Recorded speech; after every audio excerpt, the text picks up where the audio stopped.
We're live. 5, 4, 3, 2, 1. Okay, so welcome to the Government Operations and Regulations Committee. Today is Tuesday, November 16th. It's 4 p.m. and we have a quorum here just to run through who's here. The Chair Hancock is not. Vice Chair Benedict is. Councilman Glover present. Councilwoman Roberts, Councilman Swope, Councilmember Withers, Councilmember Young. All right, so first up is RS 2021-1238. This is a resolution approving the First Amendment to an agreement between the Metropolitan Government of Nashville and Davidson County and Mythics, Inc. to provide Oracle software support and maintenance. There is a letter that we received from Councilmember Allen that was distributed via email, and she has asked for approval. Move approval. Second. Would you like to share with us what this is for, Mr. Durgan? So this is based, thank you for letting me speak and be here tonight. This amendment to our standard contract with Mythics, which is our Oracle reseller, is a housekeeping item. Every couple of years they update basically their service catalog of services and licensing and other things that we can buy across Metro government. It just updates that document. It does not change the existing 5-year time frame of the contract. It doesn't change the dollar amount of the contract. It's a housekeeping item. Okay. Sounds good. All right, sounds good. Any other comments or You questions? sure we can't spend any money? We love to spend money. I'm sorry, that was rude. All right, all in favor, say aye. Aye. Any opposed? Any abstentions? Thank you all very much. All right. Next, we have BL 2021-842 on third reading. It amends Chapter 16.28 and Section 17.40.430 of the Metro Code to amend the regulations of the demolition of potentially historic structures and sites. Councilmember Cash is not here. Ms. Zeitlin, do you care to give us an explanation?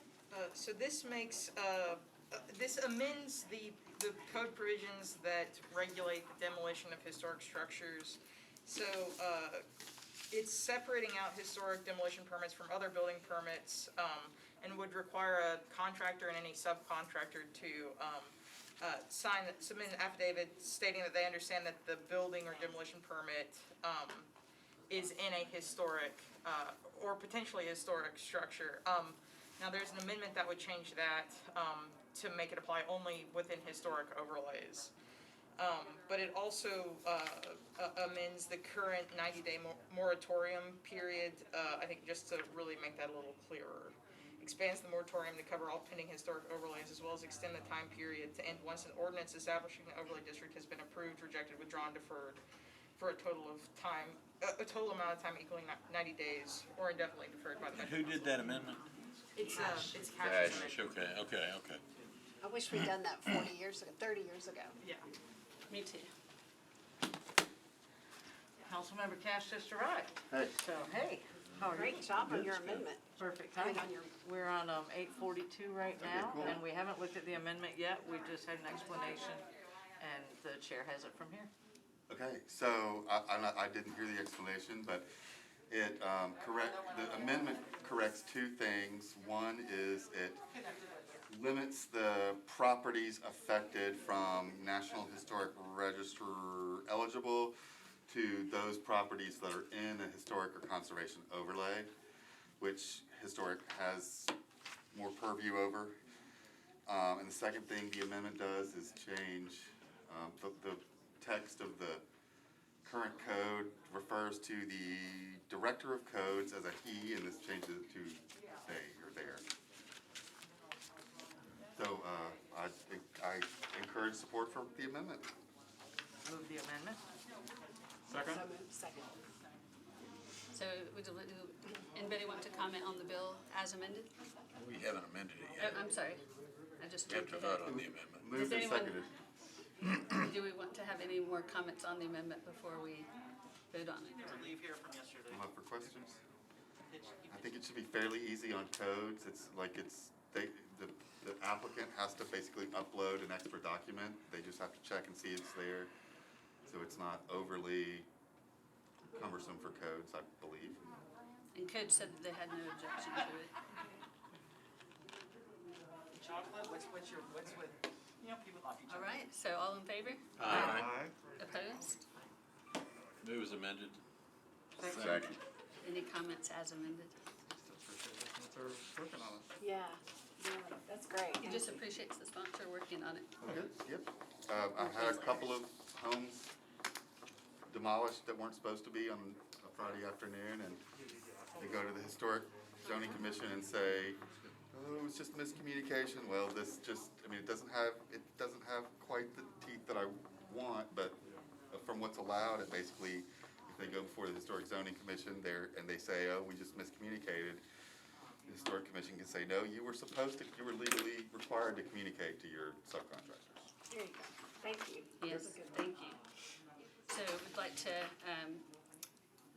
we already moved the bill as amended. All in favor? Aye. And opposed? And the third item on our four-item agenda is BL 2021-843 by Roberts, Porterfield, Stiles, and Bradford, and amend section 1736, 110, 120, and 4550 of the Metro Code of Laws relative to historic signage. Move. Second. Thank you. And Council Lady Roberts. So would I'll you be like- brief, but what this really does is there are a lot of areas that we have in everybody's district that has signage that kind of personifies what the neighborhood's about. And so a lot of times, I have one in when you first go down 51st, right there on the left, it's a welcome to the nation sign, and everybody has used it as the logo. And so now it's become part of they use it on the website, they use it everywhere. And so I want to preserve part of the history of our neighborhoods. And what I think with all the gentrification that's going on is we're losing a little bit of that, what we were. And so this is just a tool. It's not, if you put a historical marker and you put it on this, it doesn't mean that if the next person that buys it, they can put their name on it, they can move it anywhere on the property. It's not gonna limit their abilities. It's just saying that we keep a little bit of our heritage with all the gentrification that's going on. And I only have three probably in my district. One is Lavert's, where a lot of people remember that are third generation, going and somebody got shot that night or there are also some really good memories about Lavert's, but it's got history, right? Like it's part of our history. And so I would like to put one on Lavert's, if you know where that is, on the corner of Centennial, and then of course the one that's already approved. And then there's a third one with a half moon that's kind of on Robertson Road, that's just this weird sign, but to me, that's part of who we are. So I would ask that you move for free. Your property owner has to agree to it. Absolutely, the property owner has to agree, yeah. And is there any year requirement on this historic term? No, and historic is kind of a loose word. There really isn't. It's kind of at the discretion of the council member. Given, so would you say one would have to be historic in order to know whether the sign was historic? No, there's no actual historic lineage with No, the sign. you were referring to things long ago, and I was curious, like, were you there for those things, or have you read about them? Ask Glover, he's historic. I mean, antique cars have to be 25 years old, and we're all over 27. that, so maybe we're all historic. Yeah, 27? furniture's gotta be 75. Oh, is No, that- I wasn't there for that, right. that They have an 53 emissions smart tax. dance. I was young. In fact, you get a one-time and I was tag, Chicken. antique auto tag. It was third. I'm satisfied. Wrong committee. Any other questions for the You remember sponsor? that shooting day? All in favor? Aye. Opposed? I think we're up to 9 now? We are. All right. And now the fourth and final item on the agenda is BL 2021-923 by Councilman O'Connell. Amends the Metro Code of Laws zoning ordinance of the Metropolitan Government of Nashville, Davidson County to update the Gulch South Sub-District standards So moved. within Chapter 1737. We have a letter. No, we have a councilman. Okay. We have both. Blocking it. We have both. Oh, there he is. I mean, I could leave and send a letter if you did. And so, Where is Freddie? We have Freddie Councilman and Color. O'Connell, would you like to step up front and center, or do you want to stay back, I like third man, where I third am, row? unless you want me to come up. Please approach the bench. I'll come up. Yeah, Freddie. It just seems like you're so far I'll sit away. next to Sean. So this is something we've worked on with, planning staff.